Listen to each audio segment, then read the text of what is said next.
What's going on, everybody? It's getting hot. It's getting hot in Los Angeles right now. I'm sweating, I don't have my AC on, just a warm day. Speaking of it getting warmer, Earth Day is coming up. It's next Monday, the 22nd of April. Earth Day isn't oh, let's all do something for one day. Earth Day is a day where we're supposed to realize the changes we need to make. Let's chat for a second about what is climate change. We burn fossil fuels like gasoline and coal to provide us energy or for our cars and vehicles. When we burn those fossil fuels, we release carbon dioxide into the environment. The carbon dioxide goes into our atmosphere and traps heat that the sun lets into our atmosphere. A study by NASA just came out that shows for the last several years, our temperature on average has been rising, and they can cause crazy serious things to us. If our ice caps continue to melt, our coastal cities will be damaged, creating homelessness and refugees. This is gonna kill off a lot of plant life, which could make us have a hard time getting food. What we do today is gonna affect us later and other people later. So I guess the most important thing to remember is just to cut back.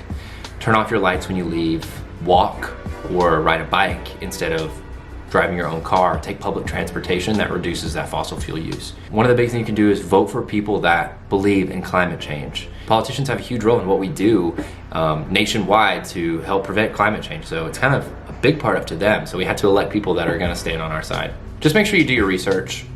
Look up what you can make as changes, because a lot of times you don't know. You should know that cutting back on meat consumption can really reduce your carbon dioxide output.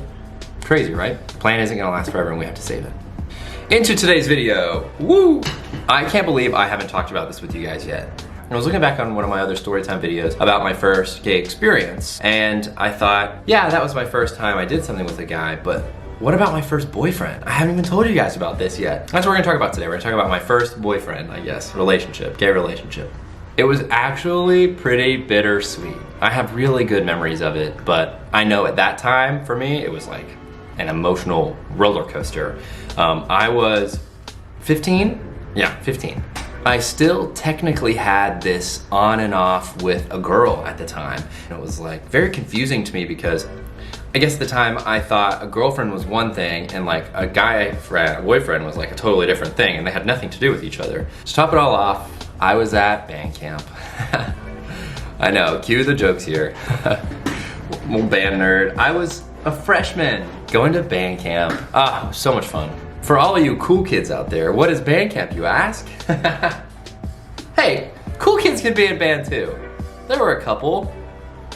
So it's like a week-long camp where you learn the music and like the marching for your halftime show for the marching season. So for this upcoming fall's marching season, they teach you the music and you like meet a bunch of the band members, and it's just an opportunity for you to get close and then learn like what you're gonna be doing, because you know football season's right around the corner and you gotta know what you're gonna do. We stayed in dorms.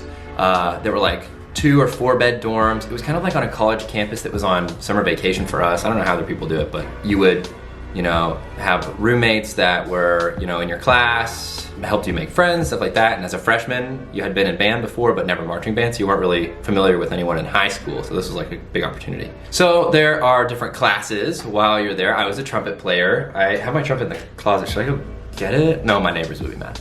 And then there would be like a clarinet class going on and a percussion class, and then like a flag class where they spin them, or like whatever it's called. And then at the end of the day, we would all get together and do like group band, like full band, like right before dinner, and then we would go to dinner and be out for the day. I didn't have any expectations for band camp other than just to make friends and like have fun. I go to my like trumpet classes and I'm like, this is great. I'm like a good trumpet player and like I'm gonna love this. At the first full band, at the end of the day of the first day, the full band came together and we were all setting up, and like, I mean, there's like 100 of us in this band, like all the different instruments and stuff like that, and the directors and the assistants and everything like that. We're all in there, we're getting ready to like play together for our first time. So I'm excited for that because I'm a nerd. I still have this image of the boy. The boy is what I'm gonna call him. Great. Yeah, he like walked in with like all of his cool kid friends. He was a percussionist. So he played like the snare drum, and that was like, whoa, like that's hot. That's like the hottest thing you can do in band. And so I was like, oh my God, he's so cool. He wasn't in my class, so like I didn't know who he was, and he was like friends with a bunch of people, and he was like walking in, and I think my mouth probably hit the floor, my like jaw dropped, you know? He was like the bad boy on the drums, you know? I mean, okay, so he was like sandy blonde, kind of short hair. He was kind of pale too. He wasn't like super tan or anything like that. Crazy blue eyes. He actually had a lot of freckles too, I think I remember. He like played a sport or something like that outside of band, so like he was like kind of fit. I'm sitting in band, I'm just holding my trumpet, you know, we're like doing the exercises. And he's like back behind me. Imagine it's that naked man right there. And I literally, I mean, there's no reason for you to turn around in band, right? You're supposed to be looking up at the director and like the people around you. I did everything I could to keep looking back at him. I felt so obvious. I was like, I can't help myself. I have to look at him. This was the first time that I had a crush on a boy, okay? More than just like I wanted to experiment. This was a full-on boy crush for me, and that was crazy because I thought I knew what a crush was from girls, and I clearly did not. Let me tell you what I looked like at the time, 15. I'm trying to think of something, like a lollipop is what I imagine myself looking like. I just had a really big head with like goofy teeth, glasses that were matched to my face, so skinny. That was my thing when I was a kid. I just didn't eat. I didn't want to eat. Hadn't hit puberty yet. My voice was really high. Couldn't grow a hair on my entire body. So for me, I hit puberty way late. I was like a super late bloomer. He was just like so cool and fit. I was like, oh my God, like that's what I want to be. It was like eye-opening for me to see this too. And I don't know if that's society pushing that on me, but that's what I wanted at the time, so. We're sitting in band, I keep looking back at him, trying to make eye contact with him. I guess flirt is what I was trying to do. I mean, you're sitting across the room, so you can't really do that. One of the times I look back, I know he caught me staring at him and he smiled, and I went purple. I felt myself start sweating. I was like, oh my gosh, what am I gonna do? He's so cute. Like, I'm gonna marry him. As soon as this band meeting is over, I'm gonna marry him. Maybe I'll stand up now and ask him to marry me. No, I'm not gonna do that because I'm a scared little kid. So I did it. After band, we were all walking to dinner. Like I was with my bandmates, and there was a girl that I had become friends with that was there, and she was friends with him. And he came up to her to start talking to her. She asked if I wanted to eat dinner with them. And I was like, duh. Like, what are the chances that like the one friend I had made so far at this is gonna know him too? And I think maybe he played that a little bit too, because maybe he caught me staring at him, I don't know. But yeah, so I went to dinner with them, and if he was so comfortable with himself, and I just was like, this is the pinnacle of attraction to me. I wanna be around this guy as much as I can. So went to bed that night, nothing happened, obviously. Like we were never alone together or anything like that. I didn't know what to do. So I literally went to bed that night and did not sleep a wink. I was just up all night, so excited to like see him again. Kind of similar the second day, saw him, made eye contact. He was kind of flirty back with me, I felt like though, like smiling back. That's the vibe that I got from it. Literally came up to me at one point of the day and was like asking me what room I was staying in, and like if I liked my roommate and stuff like that. So I was like, all right, this guy, he got like me a little bit, right? I don't know. I was completely oblivious to everything. So later that night, we had all got back from dinner, and everyone was like gonna go play games and like hang out together because, you know, we had hours before we went to bed. And I wrote a note. I cannot believe I did this. Because like, no one was gay. This is in the middle of Arkansas. Like, no, you can't be open. Well, at least I didn't think you could. And at the time I was like, screw it, I'm gonna do it. I wrote him a note. I mean, it was like, I didn't want to be in trouble, but it was like, I want to hang out with you alone. Let me know, -A. Like, so that way it could have been anyone, like, maybe like if his friends found it or something like that. But anyway, I went and left it at his door, under his door, in his dorm. So he had other dorm mates and stuff like that. And I wanted to make sure it said it's his name on there too, so they know it was for him. So this way I was like, maybe he'll get a hint, right? That like there's someone here that likes him. Maybe he think it's a girl, maybe he think it's a boy, I don't know, but like maybe this will like get some ball rolling. Okay, this is obviously before texting, right? We didn't have cell phones. I mean, maybe I had a cell phone, but like, I think it was just for calling. No, I did not have a cell phone yet. So, yeah, you couldn't just be like, oh, hey, what's your number? Let me text you. Let me message you on Instagram. No, it was like, you're either asking them in person or you leave them a note. There was no other way around. So, oh my God, that makes me feel really old. Whatever. Once again, I didn't sleep all night. Jeez. My trumpet playing was probably awful this day.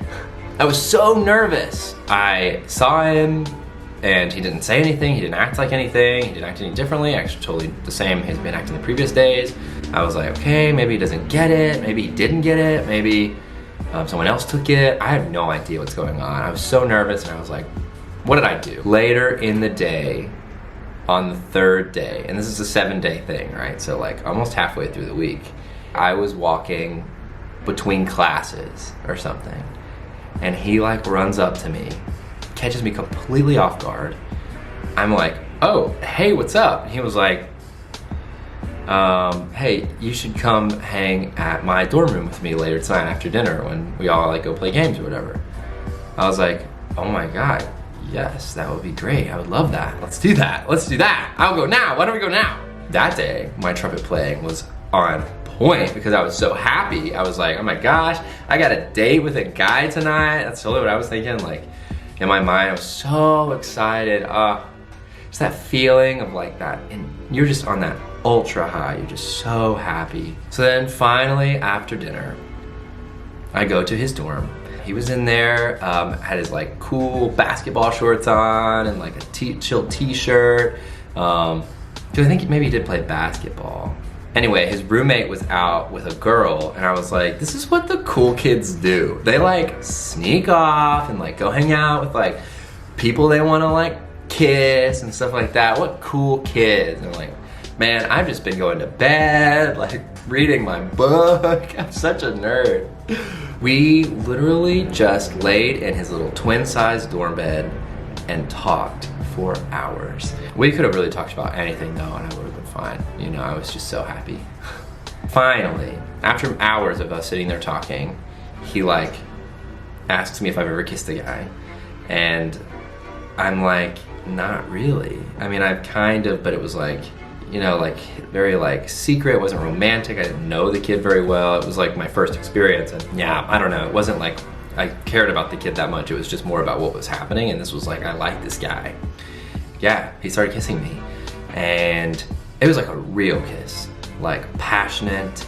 I mean, we were clothed. We were both like fully clothed, but like we were embracing, and it was just unreal. You know, that first, just like you like wake up almost, and they're like, okay, like this is part of life. He took my glasses off of me. Remember, these are like tiny little mush to my face, old glasses, and he says, you look so beautiful without your glasses. You have the prettiest eyes.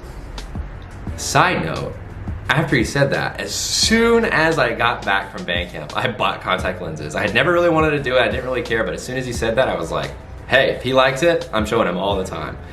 But yeah, and from that moment on, I pretty much never wore my glasses again until now, until I'm older. And then I realized that, okay, maybe glasses are all right. But so then we literally just cuddled and just continued talking and occasionally kissing for the next hour or so until I snuck back late in the night, went to my own bed and went to sleep. And I slept so well, I was so happy. Every night we would hang out, but you could tell it was different during the day. I mean, we were both very secretive about this, right? And I feel like he felt like that maybe I would lead on too much in public, so he kind of pushed away. So we didn't really get to like hang out anymore during the day. Like he wouldn't come up to me or he wouldn't sit with me at lunch or anything like that. We just stayed separate. And at night when, you know, we had time and we were alone, then we could hang out and be together, and it was fine with me. Obviously, I wish that at the time that had been more, but even the boys and girls weren't allowed to be like all over each other, boyfriend, girlfriendy in camp, you know? It was like, all right, you know, you're still kids. So the last night of camp came around, and I wanted to know like what was gonna happen next, right? So I told him, I was like, what happens when we go home? Like, how do we keep doing this? Because we were both too young to drive. We didn't have cars. We didn't have cell phones. You couldn't text or social media. You couldn't stay in contact, really. It was like, we were gonna try and have like a relationship and be boyfriends, without saying the word boyfriends, because I don't think we really said it, but it effectively, and we were gonna be exclusive and try and talk every day on the phone. So for a while after camp, we would talk every day, and it was great. I was happy. I looked forward to the calls. I got a little obsessed. I wanted nothing more than to talk to him. He's all I thought about. I was just a very passionate 15-year-old, and he had done this before, so for him it was kind of like, oh my gosh, this is a lot. And after a little while, he started becoming less responsive, which made me even cling on more, which you're not supposed to do, right? You're supposed to, you know, just go with the flow, you know, give them space, right? If they ask for space, and he did, and I didn't do it. 2 weeks after band camp, he pretty much told me, you know, I don't think this is gonna work for me. Like, I had so much fun, but like, I need to like breathe. And it destroyed me. I was like, no, I need you. Like crying, and it made me so sad. So I was going on a family vacation with my parents and siblings the next day, and we went to the beach, and for the entire week we were at the beach, I was just so upset. I would just sit in the room all day. I mean, we're at the beach and I'm sitting in the room all day. I look back, so like, what are you doing? My parents still joke about it, like, oh, that year Andrew was heartbroken. He stayed in all day, because they knew something was up, even though I didn't really tell them.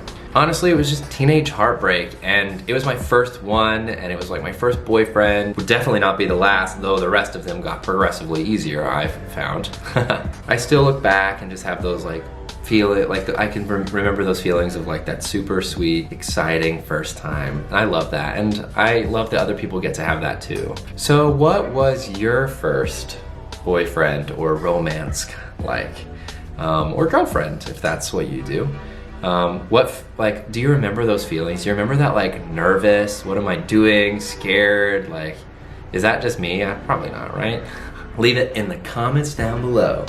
Hope you guys liked this video. I talked a lot. I'm sorry for rambling. Be sure you subscribe if you don't already, and hit the little notification bell so you get notifications. I'll talk to you guys soon, okay? Remember, never stop learning.